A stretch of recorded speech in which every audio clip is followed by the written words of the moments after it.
Alright guys, what's up? It's your boy Zayla. Welcome back to Yemen, and what better way to come back by using the ballista, bringing back the memories.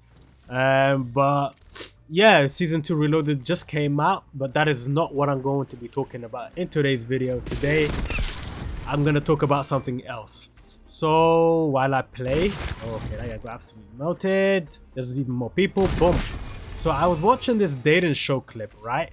And I'm not gonna lie, it actually makes me a little sad at one point. I'm not even joking. I was like, yo, this is rough.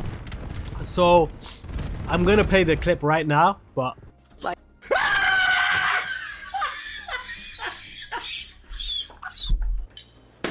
Why did you pop Peace Billy? I'm just not physically attracted to him. And why not? He's just not my usual type. I don't like anyone that has hair. If you do have hair, it's got to be properly styled, like well kept. And I don't really like do-rags or anything outside of the house. And just because this is every day, but I just kind of expect you to show up. Yeah. Okay, that's close. Thank you. I am celibate and will be abstaining from anything sexual until I'm married. What is your stance on that? Is it a yes for you? Yes. We've got so the girl starts explaining why she popped her balloon on this guy, basically rejecting him, and she's like, I'm just not physically attracted to him. Fair enough. I mean, attraction is attraction. Nobody can force that, right? Then she starts explaining her reasoning and says he's just not her usual type. She says she doesn't really like men with hair unless it's perfectly styled and well kept. And she specifically says she doesn't like do-rags outside the house. Her whole thing is basically, if you're showing up somewhere, I expect you to show up properly. Fair point. And look, I get what she's saying. People have preferences. Everybody does. But then later in the conversation, she drops another big standard. She says she's celibate and she's abstaining from anything sexual until marriage. So she asks this guy what his stance is on that. He pauses for a second, thinks about it, and then just goes, yeah. And I'm not gonna lie, that part absolutely got me. Because the way he said yes looked like the fastest abandonment of standards I've ever seen in my life. That yes came out so quick it almost echoed, and that's the thing about these kind of shows that always cracks me up. People act like they need to give this long explanation when they reject someone. They say, oh, okay. I've got a bit of a blocked nose right now. This is not good. This is affecting my aim. Oh my god, how is he not dying? Okay. But yeah, they'll say stuff like, oh, it's because of this and that and the third. No, it really isn't. Just be honest. You didn't feel them. That's it. That's the entire explanation. People start inventing standards on the spot. Like you hear things like, ooh, I don't like guys with hair, but let the right dude walk in. 6-pack, good jawline, everything else on point, and suddenly that hair rule disappears real quick. Now it's, well, maybe I could change it. Maybe he just needs a hair. Come on now.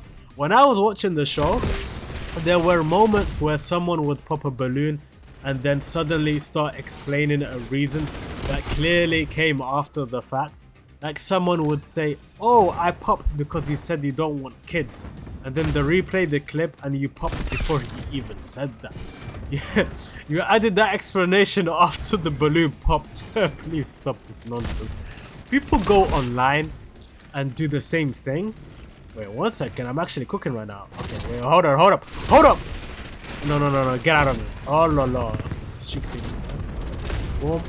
I don't know what gun streak we're on. Oh, we're on the brutal. Okay. Una brutales! Okay. But yeah, what was I talking about? Yeah, everyone's saying they would never do this, they would never do that, but for the right person that shows up and he looks really good, all those rules evaporate. It vanishes like smoke.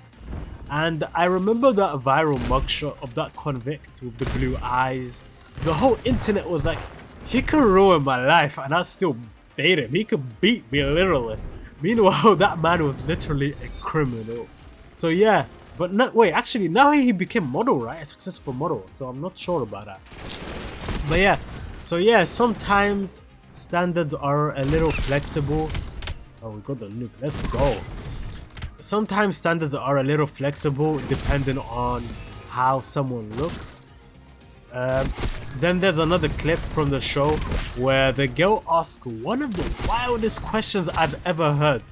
And she goes, if I had a flat tire, would you A, help me fix it, B, buy me a new car, or C, call someone else to help? And the dude's reaction was priceless. You guys need to watch the video. I'll put the link in the description. But yeah, that recoil was immediate. He leaned back like someone just fired a shotgun next to his ear. And by the way, shout out to my homie Dank from Romania who showed me the clip. Like, I actually played a game with him before, so shout out to him for finding it. Anyways, they start going through the lineup of guys, and I noticed something funny about these shows. Like, someone pointed out that although the guys were wearing dark colors, black, navy, gray, and then I started paying attention and realized, yeah, that's actually kind of true. And another thing someone mentioned to me is that on a lot of these dating shows, the guys look like they put in way less effort than the women. Oh shit, never mind. Before I actually killed him. And which is true. Like, one dude literally showed up in joggers and flip-flops with socks. Flip-flops with socks. Like, brother, 2 doors down from you there's a guy in a suit and you walked in wearing what looks like a gas station outfit. Like, come on, brother, come on, dude. Even the suit sometimes looks bad. Like, I watched the season finale of Love is Blind recently, and one of the most attractive guys on the show showed up to the wedding ceremony in an untailored suit. Like, the jacket was super wide around the hips, the fit looked terrible, and he had dandruff all over his face. And normally, I don't care about that kind of stuff, you know? But it was so obvious that I was like, there's no way. There is no way production didn't notice this. No way he didn't look at the mirror, you know? 1 second, guys. Boom. Actually, I should call in the nuke, right? The game's about to be over. But I'm actually streaking up again. Ooh.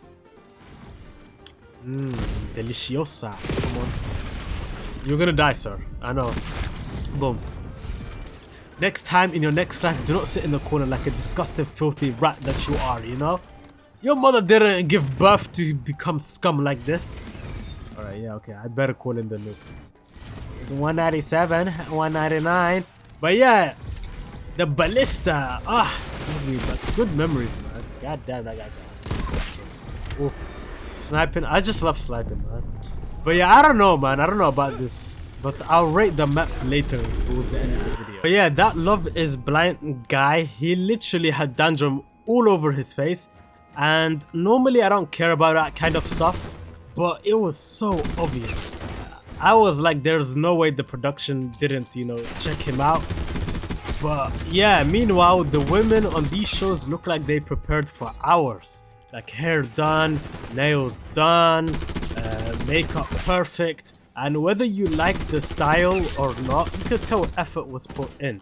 You put the lineup side by side and it's crazy. The girl's nails are done. The hair is done. She looks like she smells beautiful. Then you look at the dudes and one of them is wearing flip-flops with socks. But yeah, someone in the comments of that video said she overdressed. Maybe she did. But making too much effort is still better than making no effort at all. And then one guy introduces himself to the others. Oh, that guy actually jumped down. Yo, I actually need to be careful of this map. There's so many ways you can actually kill yourself, you know? This kind of reminds me of those Black Ops 2 map, the campaign mission, you know? But yeah. 1 second, my nose is so itchy, I want to scratch it so much. I want to scratch it so much. It's fine. It's fine. I have to lock in. But yeah, he introduces himself as Devontae31, works at a plant, and it reminds me of another issue I have when guys complain about the dating market. If you're out of shape and you have no style and you didn't groom properly, you're basically playing the game on an impossible difficulty. Like, dating is already hard. Why make it harder for yourself? And his outfit was highlighting his worst features. Nothing is tailored, your hair isn't groomed, and then you're surprised when it doesn't work. And at that point, it's self-sabotage, right? And this is why sometimes I struggle to relate to a lot of the incel or black pill complaints online. Like, when I was growing up, approaching women and learning how to talk to them was about agency. You know, maybe you're not the most attractive guy, maybe you're skinny, maybe you're mid, but the expectation was still go out there and try, put in effort. When I hear some guys talk online, it's just constant complaining. Then you ask them how often they go out or socialize, and the answer is 0. They're not helping themselves. Like, then the show asks another question that honestly made me roll my eyes. They ask everyone whether they're Android users or iPhone users, and I'm sitting there thinking, who the fuck cares? This is actually a weird, probably North America. You don't see here in the Netherlands or the UK, Germany, or even Europe, you know? I don't know. But for me, my friends, my life, whatever, it's kind of a weird thing.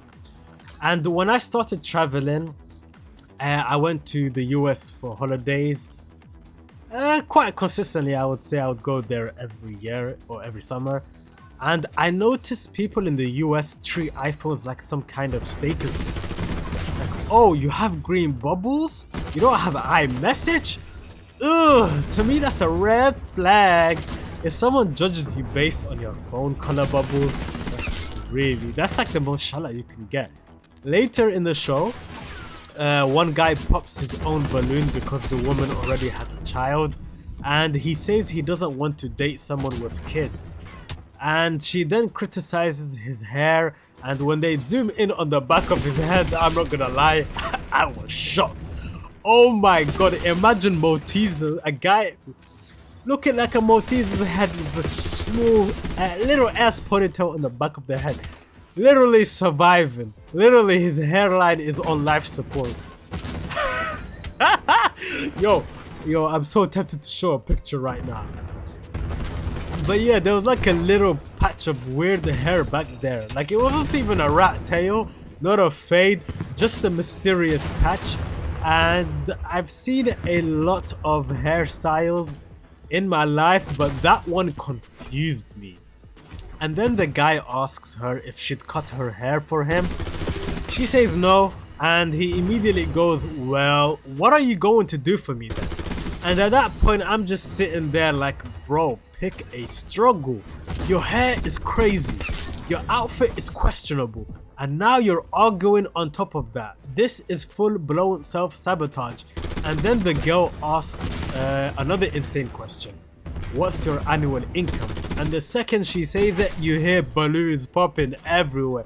It sounded like a rap song gun salute. Pop, pop, pop, pop. And the guy asks her what happened to the grace, and honestly that was a fair question. She might have just been trolling, because imagine going on a show like that, walking in, realizing none of the people there are your type, and deciding, you know what, I'm just gonna start asking wild questions. Okay, holy shit, I almost fell down. Oh no, what did I even die? Yo, we were going flawless too, you know. I kinda actually like this map low-key. It's really small though, kinda reminds me of a face mosh pit map. But yeah, I mean, it could be possible, you know, she was just there for trolling.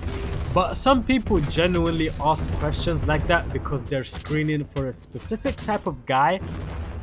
Some women say the kind of man they want won't be bothered by that question.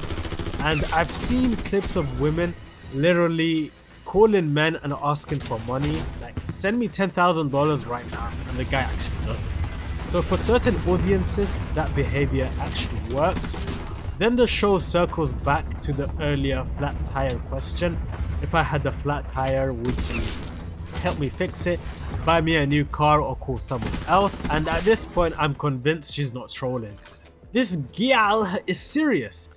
It's like asking someone, if we had a fight, would you stonewall me, gaslight me, or sleep with my entire family? Like, where the fuck did that even come from? Crazy questions can be fun if you know they're crazy. But if you ask them with a straight face and think they're normal, that's when it becomes concerning. And so yeah, overall, I do sympathize with guys saying that the dating market is tough, but you also have to take care of yourself, you know, dress well, groom properly, make some effort. And part of the issue with these shows is selection bias. And the type of men who sign up for reality dating shows aren't necessarily representative of the general population, right? But yeah, a lot of the guys who have their life together aren't going to sign up for something like that. It could be embarrassing or even hurt their professional reputation, you know? And if you're a lawyer or work in a serious career, going on a reality TV show to get rejected on camera might not be the best move. And if you're already doing fine dating in real life, you probably won't bother with it either. And that's why sometimes you see weird ratios at events like speed dating. And there are videos of singles events with hundreds of women and barely any men. Oh my god, you got absolutely shitted on. God damn. Oh, you know what? We're using the new AR and I have no attachments, but this gun is firing. God damn. But yeah, one woman... Oh, guys, hunting for me. Why are you so horny for me, man? Chill. But yeah, one woman even went to a church singles night with about 1,000 people, mostly women, and she was shocked. Meanwhile, a lot of the men see speed dating, get me out of there, see speed dating as basically a job interview. It's not romantic to them, and some women see it as fun or exciting, a social event, but a lot of guys see it as sitting across from someone while they... I knew I would get shot from the back.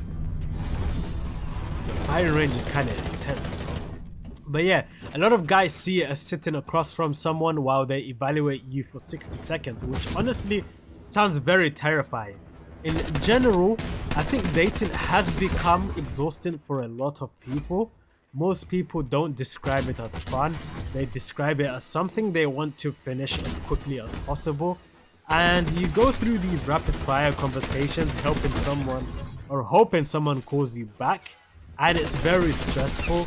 And sometimes you end up with clips like the one where a woman went to a speed dating event and complained that every man there was under 5'10" and none of them were attractive.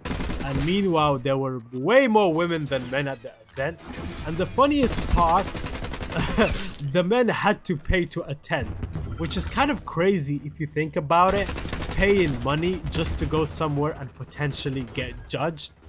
At least at a nightclub there's music, drinks, and a vibe. Even if you get rejected, you can still enjoy the night. Speed dating is just rapid fire rejection. So yeah, when you see clips like these online, remember there's a lot of selection bias involved. But the biggest lesson from all of it is still so simple. If dating is already hard, at least show up looking like you tried, you know? But enough of me rambling about. But yeah guys, welcome to Season 2 Reloaded, here in Black Ops 7. As you saw, we are playing Firing Range, and we played some of the new maps like Torque and Yemen, but now it's called Clifftown, they remastered it. But going into this, it honestly looks like Treyarch somehow managed to make Firing Range and Grind look worse than they did last year in BO6. Like, there are 4 maps in total and they all dropped at once, which is actually kind of nice. But like, yeah, I mean, 4 maps all at the same time is something we don't really see that often anymore. Though the only reliable way to play them right now is through the Season 2 Mosh Pit playlist, which also includes the launch maps from Season 2. And one of the 4 maps added today, the only completely original one, is called Torque. You just saw it in the last game. But maybe they announced this somewhere and I just missed it. But it definitely looks like they took a lot of inspiration from that BO2 campaign mission set in LA. And the moment you jump into the map, it feels very familiar. And the map itself is described as being designed for both 6v6. How about this picture, these guys? But yeah, it's designed for 6v6 and 2v2, which made me assume going into that it was going to be another face-off style map. You know, one of those super tiny, chaotic maps where everyone spawns on top of each other. But it actually seems like Treyarch may have listened to some of the feedback about maps being too small, and Torque kind of feels the same way. Like it has 3 very distinct lanes, a couple of small side routes for flanking, and overall it's very fast paced, but it doesn't feel like you're playing shit, you know? But so far as small maps in the Call of Duty franchise goes, this one honestly isn't that bad. And a big part of that is probably the art team. Like the art team is absolutely killed it with the look and feel of this map, and it almost feels like something designed during the BO2 era, but with modern lighting and graphics layered on top. So yeah, Torque might be a small map, but as far as it goes, it's actually pretty solid. And then we have the reimagined version of Yemen, which I played in my first game, which is now called Cliff Town, and they definitely took some creative liberties here, moving certain areas around and adjusted some of the angles. But if I want to be honest with you guys, and I don't remember the last time any of us actually played Yemen, right? It's been so long. Even if you dusted your old 360 or PS3 and booted BO2 within the last week, how often do people actually vote Yemen? During Black Ops 2's prime, I remember playing Yemen a lot of times, but compared to the rest of the maps in that game, it was definitely one of the lower tiers, ones that rarely got picked. So for me personally, it's been a very long time since I last played Yemen, so it makes it a little hard for me to say exactly how much it changed in order to fit the wall jump mechanics and movement we have in Black Ops 7. But one thing is clear, they did adjust a few areas, and the side flanking route going from A to C feels a lot different. So yeah, okay. I don't think we have died once here. Going flawless, baby. I'm loving it. Loving it. Keep the unstoppables going. Oh, man. I remember the 6v6 spawn trapping on hardcore domination. I was in a setup with 5 of my guys. And oh my god. We would get like kill chains in BO4. Get that rainbow camo. It was absolutely insane. We were going like 100 and oh. Yeah. But I swear to God, this feels like Black Ops 6 fire range, bro. I see no difference, literally. Okay.